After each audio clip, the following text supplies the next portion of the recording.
About a year ago, I did the most saddest deaths in One Piece, and I promised that I would do one for Naruto, so I decided to do one this week. Top 5, list them from least saddest to most saddest for me personally. Now, there were actually over 30 deaths in Naruto I counted, and a lot of those characters, a big majority of them, were pretty important characters. Coming in at number 5 is Itachi Uchiha's death. At first, Itachi's death really wasn't all that sad because for the most part up to that point, you had thought, he's a bad guy, he was torturing Sasuke. You didn't really care up until you got the explanation from Toby and he told Sasuke everything of how Itachi was this amazing person that went through hell to protect his little brother and ultimately just do what he felt was right. And that's what really made the death even sadder. It was almost like a somber feeling at first with his death, but then it turned into like, this is freaking sad as hell. This guy was an amazing shinobi, an amazing big brother, because ultimately what he did, everything he did was according to plan to try to help his brother escape the fate of the Uchiha.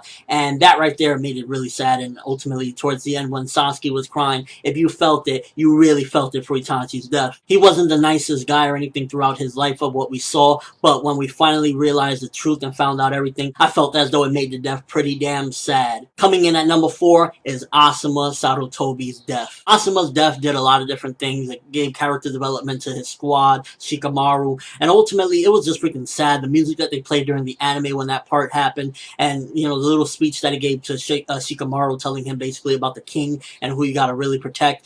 It just really was a very touching moment, and it just really was something very sad. And I remember watching that in the anime and even reading it in the manga and just thinking, God damn, why Asuma said it, why it had to be him, because it was really sad. It was done very nicely. It was kind of needed to show that the Akatsuki are no joke and people will die going up against them.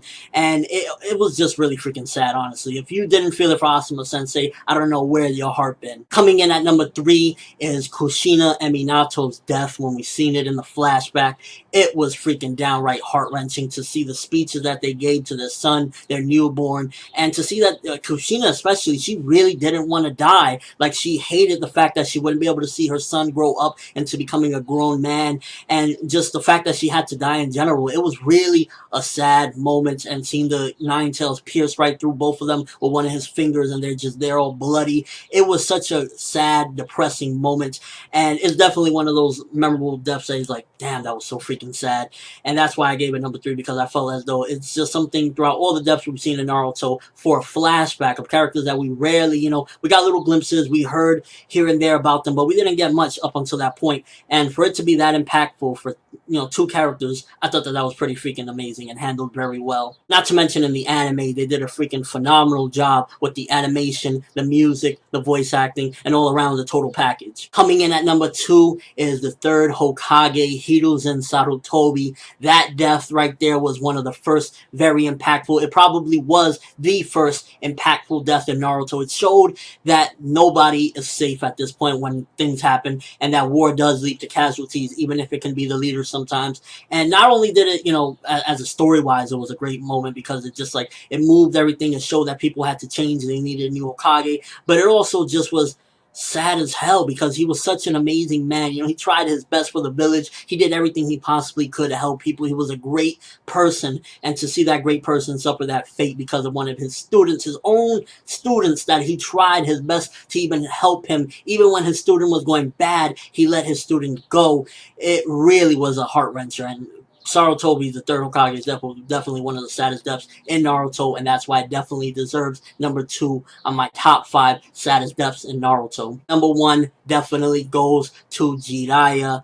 That freaking death with Jiraiya was just, oh my god, I never felt in the entire Naruto series, with all the deaths we got to this day, I still haven't feel it as much as I felt when Jiraiya died, because Jiraiya represents something very special, not only for Naruto himself, because, Naruto never had really a grandfather or even fatherly figure for the most part. He had Iruka here and there, but Jiraiya really gave Naruto something that he never had, just this fatherly, grandfatherly figure to play with him, train him, eat ices with him, something as simple as that. And when he died at the hands of his own student, it really was impactful. And honestly, to this day, I don't think I've ever felt that sad during a character death in Naruto since Jiraiya or before Jiraiya, because when he died, it was just so freaking sad seeing him there. And the way it ended up, where, you know, he was just there like a dog with the freaking pipes in his back stabbed in there, it was like gruesome. And it's like, damn, he didn't deserve that fate at all. And then especially when he was seeing the story of like,